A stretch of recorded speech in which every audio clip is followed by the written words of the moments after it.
ஆமேன்.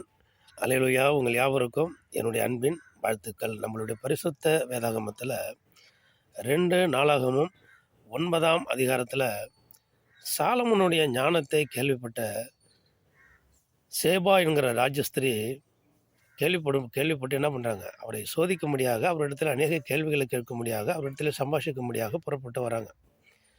வந்து விடுகதைகளினாலே சாலமோன்கிட்ட எல்லாம் கேட்குறாங்க. எல்லாவற்றையும் சாலமோன் விடுவிக்கிறார். அவங்க ஊரில் கேள்விப்பட்டதை விட இங்கே வந்து நேராக பார்க்கும்போது உங்களுடைய ஞானம் பெரிதுன்னு சொல்கிறாங்க.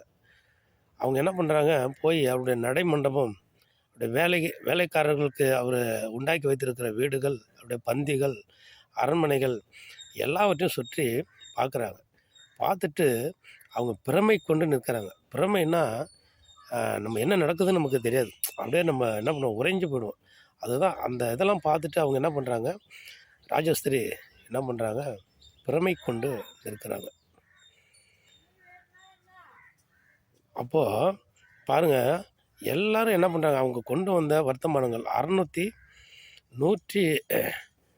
120 பொன் நிறைய தாளந்த அவங்களுக்கு சாலமோனுக்கு கொடுக்குறாங்க. இன்னும் ரத்தினங்கள், இன்னும் வர்த்தமானங்கள் எல்லாவற்றையும் கொடுக்குறாங்க.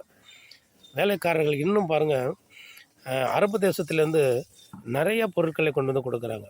666 ஒவ்வொரு வருஷத்துலையும் பாருங்கள், வருஷாந்தோறும் ஒவ்வொரு வருஷமும் 666 சேக்கல் நிறைய பொண்ணை கொண்டு வந்து கொடுக்குறாங்க வருஷம். இதில் நம்ம என்ன பார்க்குறோன்னா, தேவனிடத்திலிருந்து பெற்றுக்கொண்ட ஞானம். அந்த சேபா ராஜஸ்திரி என்ன சொல்கிறாங்க, உன் தேவன் பெரியவர், அவர் புகழ்படத்தக்கவர், உன் ஜனங்களும் பாக்கியம் உள்ளவர்கள், உம்முடைய வார்த்தைகளை கேட்டு அவர்களை ஆசீர்வதிக்கிறார், ஆண்டவரை புகழுறாங்க. பாருங்கள், கடைசி நாட்களிலும் இப்படி தான் சம்பவம் நடக்கும்.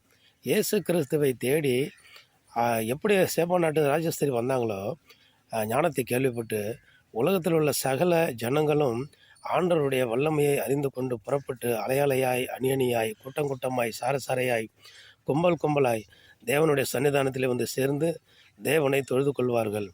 ஒவ்வொரு வருடமும் 666 சேக்கல் நிறை பொன்னை சேர்ந்தது போல ஒவ்வொரு வருடமும் திருச்சபைகளில் திரளான லட்சக்கணக்கான ஜனங்கள் வந்து ஆலயத்திலே சேருவார்கள், தேவனை தொழுது கொள்வார்கள். ஆண்டவருடைய வருகைக்கு முன்பாக நடக்கும் இவையெல்லாம் நடக்கும். அந்த உள்ளார்ந்த அர்த்தங்களை நம்ம ஆராயும் போது இப்படியும் நடக்கும்.